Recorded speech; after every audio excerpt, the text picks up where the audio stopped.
OK，咁啱先好快揦翻嗰個第七題，2026咁absorption costing 轉做 marginal 啦，咁呢種出發就絕對不新奇，我精讀有講過。咁我精讀咧亦都有提過大家咧，以往嘅 past paper 係非常之君子嘅，個君子嘅地方係 absorption 轉 marginal 咧，佢呢個 fixed production overhead 下邊有 under absorption，但係我記得係幾年前嘅啫，嗰題都係有俾埋最終嘅 absorption rate 嚟。咁但係呢條係沒有俾 absorption rate 嘅，你係要從佢嗰啲蛛絲馬跡去計翻佢 fixed production overhead 嘅 absorption rate，然後因為你而家轉做 marginal costing 啊嘛，你要喺 opening inventory 同埋 closing closing inventory 啦，都要勾翻走晒嗰啲叫做所謂 fixed production overhead 嘅成分。OK，咁如果唔係你咁樣會錯㗎，我懷疑有啲同學仔佢唔係好懂咧，佢就會將呢條咧係咁原版由 absorption 跟住攞呢堆嘅數粒直接抄翻去 marginal 嘅模樣就算數咧，咁佢就錯啊。OK，咁呢度佢開頭96蚊一隻啦，你192萬你除咗咧，佢就應該賣咗兩萬隻 unit 嘅。如果你賣2萬隻 unit，我期內有1000多咗嘅存貨咧，咁應該我做咧就做咗21000個 unit 咧，呢度係你計得到嘅。OK，咁呢啲 production unit 都齊晒咧，跟住我哋先逼翻頭先我話以往 past paper 勁君子俾埋你嗰個 absorption rate， 咩意思咧？佢呢度頭先我哋話佢做咗21000隻，佢當其時嘅absorbed 嗰個 fixed production overhead 咧係21萬，咁換句説話其實就即係10蚊一隻嚟嘅呢度，10蚊 per unit 就係 fixed production overhead absorbed。咁但是佢最終都話咗俾你知啊，我 under absorb 嘅，其實我當其時引申咗嗰個 fixed production overhead 係218000，咁218000陣間喺我哋嘅 marginal costing 下邊 less fixed production overhead 就寫翻啲 actual 落去，因為我哋最終係寫真確嗰個最盡嗰個數嘅。咁依家事不宜遲，你應該咧呢個 fixed production overhead absorbed 咧，其實你要喺 opening inventory 你都要做啲手腳㗎啦，因為 opening inventory 上年帶落嚟啦。佢因為係一個 absorption 嘅機制咧，佢自己都有 fixed production overhead 就係10蚊，10蚊咧你要加埋3000隻啊嘛，3000隻即係佢有3萬蚊係 fixed production overhead absorbed，所以你個 opening inventory 咧簡單啲講咧，呢度個 opening inventory 係要減翻3萬，你先至會變成 marginal 嘅模樣，因為 marginal 淨係要計 variable cost。咁你上邊照寫 sales 啦，跟住然後192啊，呢啲真係照抄嘅。咁我冇寫個頂啊，過18千萬呢個 income statement 嚟嘅。咁就 less 翻咧嗰個叫做 variable cost of goods sold。OK，opening inventory 就13萬2啦，跟手然後下邊嗰啲就真係齋 add 啦，add 翻一啲叫做direct material 啦，direct labour 啦。OK，variable production overhead 啦，咁冇啦。咁呢度294000，跟住然後525000，同埋105000。OK，咁呢度加齊晒佢咧，就齊晒所有 variable 嘅 manufacturing overhead 或者 production overhead。咁加294000，再加25000，再加105000。咁依家咧計到咧，佢嗰度 total嘅 cost 係1056000，我抄低喺度先，1056000。咁呢嚿數其實你就要去計翻，加埋 opening inventory， 加埋頭先做嗰21000隻 unit 咧，呢度係夾埋有24000個 unit 嘅。咁你就攞兩者去除，你就計到咧 weighted average 每粒嘅貨呢一值幾多錢，就值44蚊。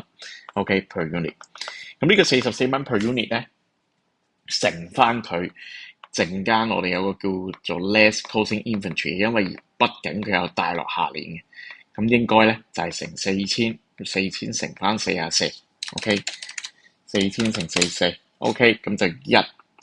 17600。OK， 咁呢度你就計到真係個 variable cost of goods sold 啦。咁攞1056000減啦，咁所以咧就88萬啦，寫咩咗啊？88萬就係佢 variable cost of goods sold。咁下邊其實你仲要額外再 less 多個叫 variable selling overhead。OK，selling expenses 或者咁嗰個7萬7萬就喺呢個位照抄嘅。OK，咁就事不宜遲啊！你可以計到 CM 噶啦，呢度 contribution margin。OK，嗱呢條教你嘅 method 啊，我唔係叫你跟我嗰啲咁嘅寫人格式啊，寫到咁肉酸啊，個18千萬、10萬、8萬，快教你點樣去做呢條拆呢條數嘅啫。咁192萬啦，減翻頭先88萬嘅 variable cost of goods sold，額外減多7萬蚊係今次要嘅。今次要嘅 variable selling expenses 啦，咁原來個 CM 咧就係97萬，咁97萬咧下邊要 less 翻所有 fixed 嘅 cost， 咁包括 fixed production overhead 218000，頭先同大家講過要攞個真數去減，跟手然後要 fixed admin expenses 啦，咁就係10萬啦，咁跟手然後再到108,650啦，咁你先至計得完，呢個就係嗰個selling 嘅 fixed，OK， 咁就97萬，再減218，3個零，再減10萬，再減108,650，咁計到咧543350就係個 MP， 咁我就放心啦。點解咧？有啲同學仔唔識對嘅呢條數，你睇下呢度543350，頭先我 absorption costing 553350，咁啱啱好爭1萬 ，OK， 咁點解嗰個absorption costing 會多1萬咧？個原因就係頭先我哋有10蚊嘅fixed production overhead 咧，喺 absorption costing 嘅世界，fixed production overhead 有1000隻帶走落下年，嗰1000隻乘10。因為佢帶走咗，下年就冇喺佢嗰年扣，咁所以佢嘅 net profit 多過1萬咧，咁我就包到呢條數啦。OK， 即係我其實我都對到自己啱，即係你係咪微笑住走出考場？其實嗰啲醒目嘅同學係咁樣可以走到嘅。OK，咁自己非常之小心啦。其實我哋精讀有講過晒噶啦。咁呢家咧我頭痛就係2027、2028咧，佢仲有咩玩法 ？OK， 佢連呢個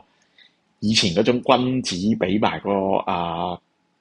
unit 嘅 absorption rate 咧都冇啦。佢依家要你自己嘔佢出嚟，咁你自己要對嗰個叫做計嗰啲 POAR 啊、actual 啊、absorbed 啊嗰三部曲咧係要非常之清晰嘅。OK， 咁做埋佢個下半 part 啦。其實呢度有派分嘅，我自己覺得佢話咧，佢為咗去吸客啦，咁個 marketing manager 就 propose 去launch 多個 promotional campaign 就係20萬，咁佢就同埋減嗰個 product S 就減5蚊啦，頭先係95啊，你嘅新嘅價錢96，sorry， 你嘅新嗰個咧就係91蚊 ，OK， 咁佢就話個 sales volume 咧將會升30%，跟住然後佢下邊又問你計佢嘅 incremental sales revenue， 我都再三睇過，我以為佢係想睇佢真係 incremental 同 incremental cost 冚唔冚得到啦，佢依家淨係問個 sales revenue 嘅增加，咁非常之簡單。頭先我哋嗰個上 part 咧。192萬喺sorry 喺呢度睇到噶嘛，192萬佢俾啊嘛，咁我哋啲新嗰個原來淨係賣到91蚊，乘翻頭先係賣緊2萬隻啊嘛，2萬隻乘30，我諗啲同學仔心算都真係笑到合不攏嘴，計到咧就91乘翻23000，就2093000，咁呢度對減完全毫無難度可言嘅，佢真係恰嗰啲合着咗嘅同學仔嘅咋，因為有啲同學仔我估俾得呢啲咁嘅 decision making 你咧，佢係以為要將嗰個 incremental revenue 再 versus 嗰個 incremental expenses， 跟住然後去碰一碰，佢呢條唔使碰喎，佢淨係問你 sales revenue 啫喎。OK， 咁所以師仔咧就咁話俾佢聽個 increment 就係173,000，不過嗰個我唔慢慢寫啦，答翻你咧，佢20萬係下一步 next step 要使喎，佢係個 incremental cost 而唔係新 cost 嚟嘅，所以你解釋俾佢聽，我建議你要攞齊嗰2分咧，好熟考評局㗎啦。佢嘅套路就係話，你話翻俾人聽個新 cost 係乜嘅先？新 cost 係嗰啲咧，你已經 deploy 咗嘅一啲 cost 咧 ，which is irrelevant。佢以往嗰啲passive 嗰啲 marketing 最中意咁講嘅就係 irrelevant to 嗰個 decision making 嘅。咁但是你依家呢20萬咧，你要話到俾佢聽咧。係我 next action properly 係要 spend 嘅，係 increment to 我嘅 next action 嘅。咁所以呢個咧絕對不是新 cost，而且係 relevant to 個 decision making 嘅。雖然佢冇問呢樣嘢係咪 relevant，咁但係你答埋佢呢樣嘢啦，咁你已經攞齊晒分㗎啦。20萬係要額外使嘅，咁點會唔 relevant？即係點會係新 cost 咧？新 cost 係一啲 cost 係敗乾咗㗎。OK，咁所以點解話佢派分咧？我自己覺得呢4分係太過易攞啦，可能佢覺得呢度都可能有啲同學仔係會棘咗咯。OK，好，咁啊，成條第7搞掂。